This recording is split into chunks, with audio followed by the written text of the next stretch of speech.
lest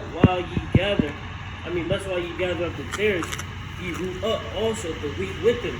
So the Lord said, nah, don't go and pick up, don't go and weed out the wicked, right? Don't go and weed out the bad seed, don't go and weed out the tares, because in the same process, you might mistake some of the good tares, right, some of the wheat for the tares. You know what I'm saying? Because they're kind of identical, but they're not exactly the same. Right. Right? But I'm going to jump down, right? It says, verse 37. I'm going to start at 36. It says, then Yahawashi sent the multitude away and went into the house.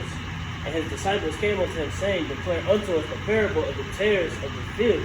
He answered and said unto them, he that soweth the good seed is the Son of Man. So Yahawashi is that sower of the good seed, right? Right. It says the field is the world. The good seed are the children of the kingdom, but the tares are the children of the wicked one. So on one fold you got Esau and Jacob. Jacob and Esau, right, children of the kingdom and the children of the wicked one. Right. On another fold you got the children of the Most High God and the children of the devil. Right. Back to John 8 and 44. Right, spiritual and carnal. Yeah, ye are your father the devil. Right. So it's not only going to be, them chocolate covered Edomites that's getting plucked up out of there as the tares, but it's also going to be the wicked ones of our people that's getting plucked up out of the tares. Right? It says, the enemy that sowed them is the devil, right? It says the harvest is the end of the world, and the reapers are the angels, right? And that's going back into Revelation 14, right? It says, Revelation 14, and I'm going to start at verse 14, going back into these clouds that the Lord is coming with, right? The angels in the cloud. It says, and I looked, and behold, a white cloud, and upon the cloud one sat like unto the Son of Man, having on his head a golden crown, and in his hand a sharp sickle.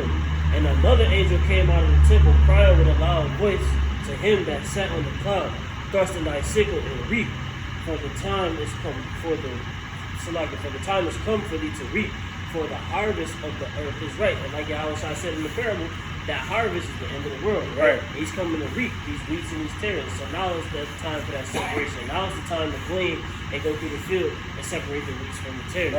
Right? It says, and he that sat on the cloud thrusted his sickle on the earth, and the earth was reaped. Right? So that's going into that 1/3, that remnant, they getting taken up, right? It says, and another angel came out of the temple, which is in heaven, he also having a sharp sickle. And another angel came out from the altar, which had power over fire, and cried with a loud cry to him that had the sharp sickle, saying, thrust in thy sharp sickle, and gather the clusters of the vine of the earth, for her grapes are fully ripe.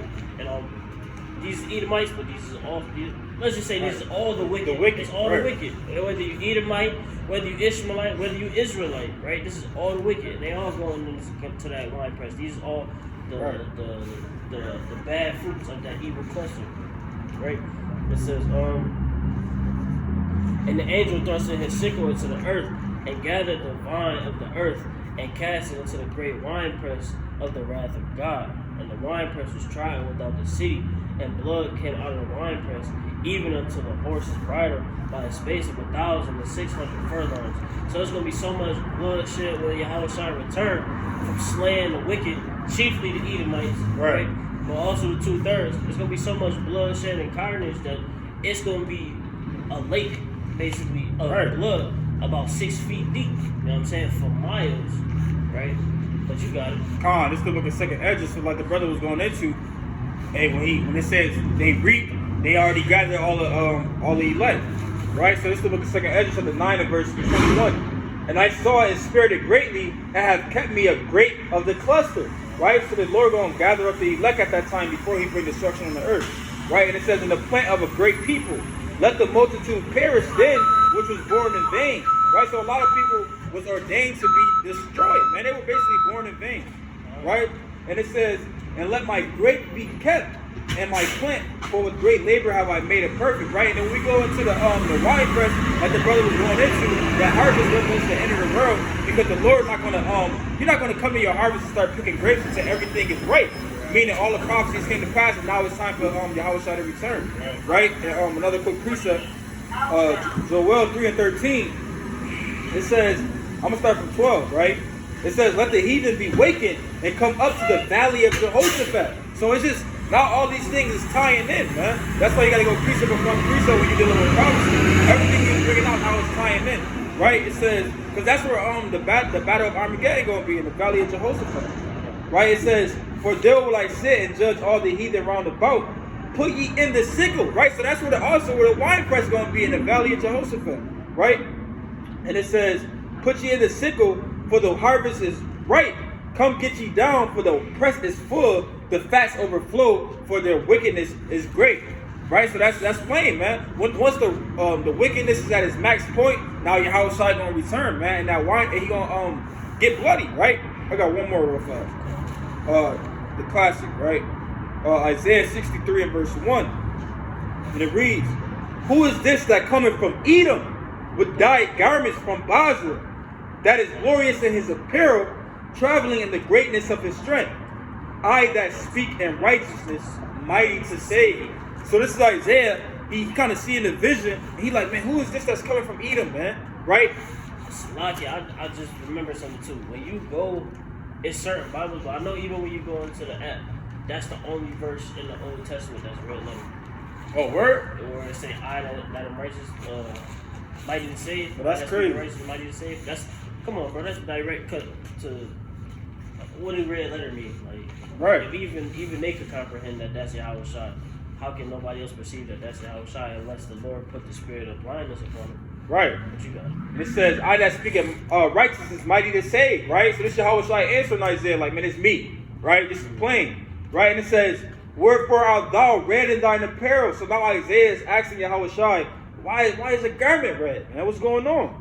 Right. And it says, and thy garments like him that treadeth in the wine fat. And the Lord said, this verse 3, I have trodden the winepress alone. Right, so we continually reading about this winepress, which is going into ultimate destruction. Right, and it says, and of the people there was none with me, for I will tread them in my anger, and trample them in my fury, and their blood shall be sprinkled upon my garments, and I will stain all my raiment. Man, the Lord kind of was getting down. I got one more precept. Revelation chapter 19 and verse 13. And it reads, and I'm going to start from 11, right? And it says, and I saw heaven open, and behold a white horse. And he that sat upon him was called faithful and true. And we know by going precept upon precept, Yahawashi not returning on no damn white horse, a literal white horse like we see the Christians portrayed, man. We just read through the precept to show one time it said cloud, then it said, in 2nd Ezra 13, it said like he was on a big mountain, and then it said he on a horse, man. Right? But we know through the spirit, the cloud represents the chariots, man.